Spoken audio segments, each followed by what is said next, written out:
Hello, hello, friends and family in Pittsburgh and around the world.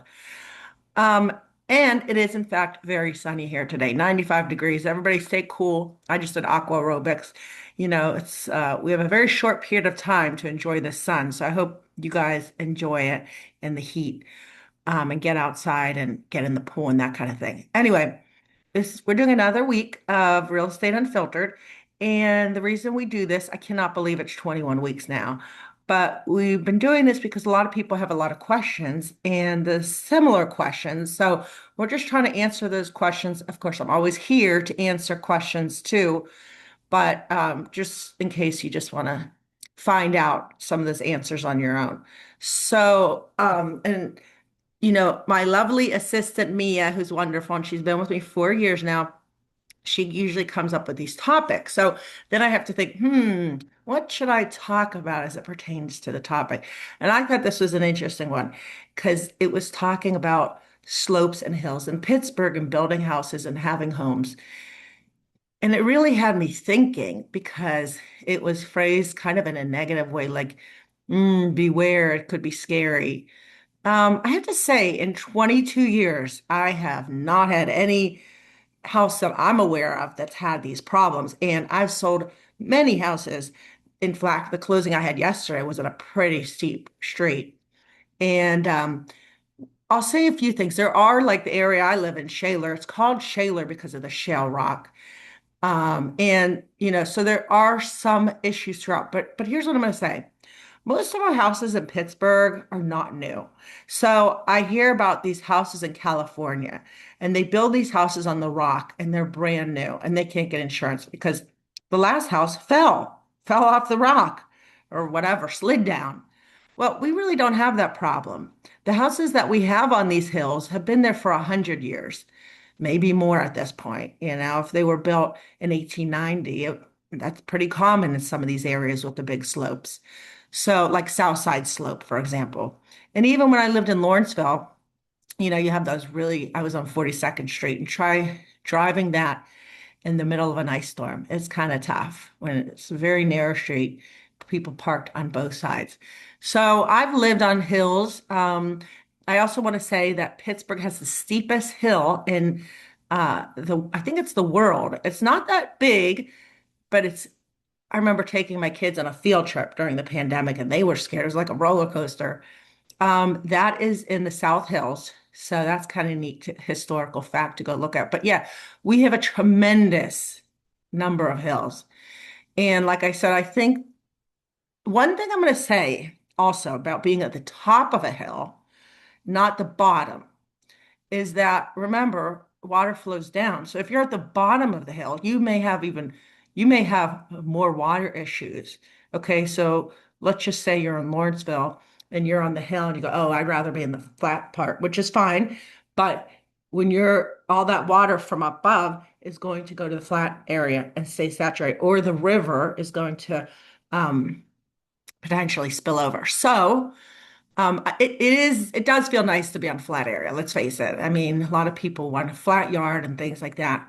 Um, there is, a pro and con to everything, right? So, obviously, if you are on a flat area, you need to just make sure, and you're at the end of a hill, you just have to make sure that your house, when you buy, you get a thorough inspection, and you read the seller's disclosure very carefully, and you make sure that, also keep in mind the insurance companies, they may have issues with stuff.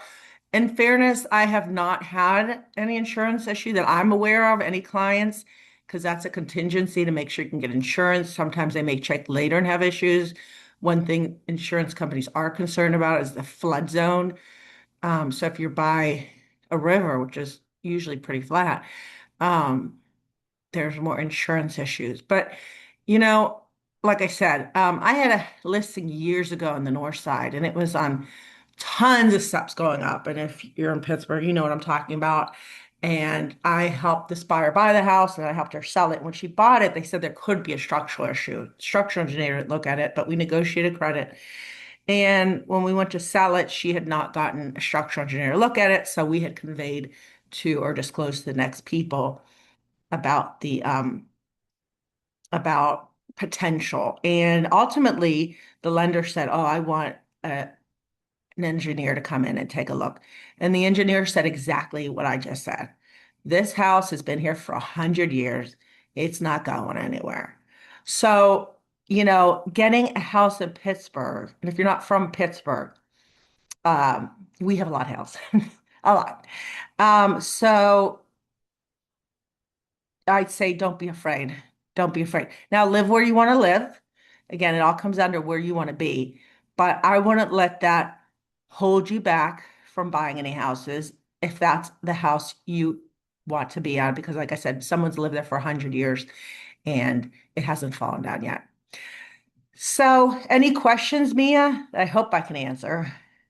Sure. One question is, if a lender or inspector flags a possible structural concern, what should a buyer do next so they don't overreact but also don't ignore something Oh, that's a important? really good question. And that can be anything. It doesn't have to be in a slope or not slope. Because our homes are so, well, actually, quite frankly, if you buy a brand new house and you build a brand new house, that house settles for the first year. So that may have not more likely, but may have some structural issues when it settles. Because remember, it's going down in the earth. These other houses have been there forever. So if they're worried about it, which happens, that's when we get a structural engineer to take a look. And from my experience, all the structural issues that I've helped people buy and sell, well, and sell houses, it's all been fixable. So it might be, they have to put more beams in the basement. Um, there's several things that they might need to do. And then, of course, they get the professionals to do that. So, um, there's a couple big companies that do the work for those kind of things around here. And I usually refer to them. To be honest, I'm not in a while, but yeah, it does come up, and the home inspectors have to be careful because they don't want to be liable if it really is an issue. But I found it's interesting you ask that because a lot of times if you go through a house and you see a crack in the wall, people think that must be a structural issue. But a lot of times it's old plaster that's cracked.